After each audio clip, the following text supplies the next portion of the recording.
Hello, my name is Scuria-Herman, and today I'll be speaking on the topic of denial. Now, I have extreme deja vu about this video topic. I feel like I've covered it before, but I went back through all of my on the topic ofs, and I haven't really.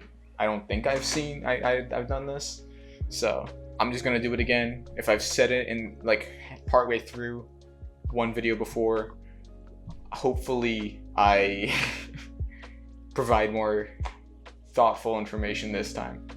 Denial is something I see a lot in a lot of other people. I'm obviously immune to it, and I'm not in denial over anything. But the way I see it most is so interesting to me. I've referenced this book before, but Heart of Darkness. There's this character in it. Obviously, you know, most everybody knows the plot to Heart of Darkness. This protagonist is sent to retrieve this hero from the African bush, bring him back home because he's been out there too long and all these things. And the horror of the wilderness has changed him, and the savagery and all that. You know, I stare into the abyss and it looks back into me. All of that. But along the journey, there's this one character who is in denial. He's an Englishman. His hair is all like neat and gelled and all that stuff. His clothes are clean, and he stands out amid this like savage environment because he's in denial of ever going to Africa, of ever leaving England. He preserves his sanity because he exists in a world of his creation. And it's so fascinating to me because I see that in real life. The way I see that, people refuse to accept that they live on campus.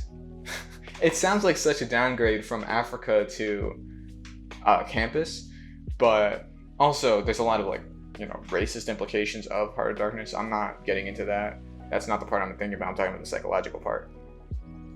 But to preserve their sanity and to not accept their state of being, even though they quite literally have to be here most of the year,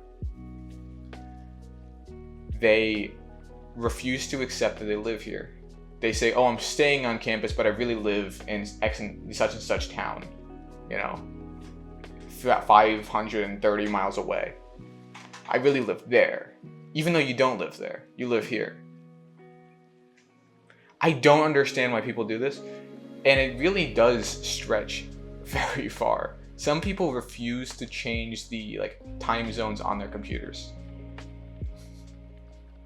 They are so deep in denial that they cannot accept that they've moved to a different place, that they refuse to accept any of it and refuse to change anything about themselves. Again, generalizations. I made that video. People make the generalizations about these sweeping takes about other groups because they don't want to understand them and they don't want to change. I feel like that's why this denial is here.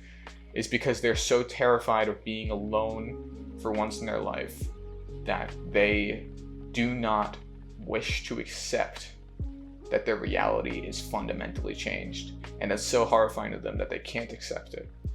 And so they construct this reality in which nothing has changed. That's a form of denial that I see a lot and is not good, is very harmful to a lot of people. But in the short term, they see it as better to do that than to accept how things are, which is generally fascinating. It's really a denial that really stretches deeply, because a lot of people, they change their rooms to look like their rooms at quote-unquote home. Also, that's something that I hear a lot. People are like, oh yeah, my home, but this is where I stay. My home is, is in X place. No, your home is here. You live here. It's really strange. And it's something that people, I feel, are going to have a strong I wouldn't want to say breakdown, but a strong mental reaction when it sets in that they will actually have to live on their own. Because right now I've heard people refer to college as like a free trial of real life.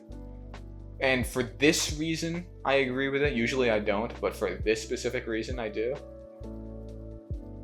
This is a free trial of living on your own and trying to be self-sufficient. And people are so horrified by that their minds break to an extent that they refuse to accept that they can be alone. Because I also think that it might come from a place of privilege of them just never having to be alone before. Never having to be on their own before. I've had extensive experience in that area. Not to brag or anything, but I've been alone my entire life.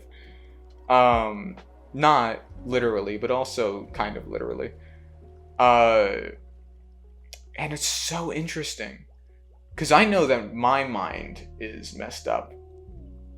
But they're delaying this reaction. Because the Englishman, he can always go home. He can always leave Africa and then never really have to accept any of the things that happened. Because he will be back in the environment that he wanted to be in. He could perhaps fundamentally change on the inside, but he doesn't really have to accept that. These people will have to accept this.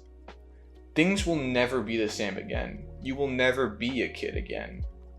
You will never, go to high school again. But these people are still in those mindsets.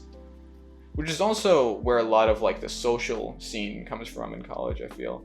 Like the cliques and stuff. Because they think this is high school. Did I say high school for the first time? I meant college. Cliques in college because I think it's high school. And it's interesting to observe. Because they're just in such deep denial that they refuse all of it. They refuse the reality. Alright. And I do think it's genuinely mentally unhealthy to just allow yourself to labor under this falsehood for so much of your life. You should accept the situation that you find yourself in. I am sure there's parts of my life I'm overlooking where I do the same exact thing, again, on the topic of generalizations. But this is just so clear to me. And I'm not talking to anyone in particular because I don't think this will reach any of them. But just in general, it's just such a bad way to live life. Because you're shutting yourself off from comprehension. Alright, that's going to be it for me. So, until next time, adieu.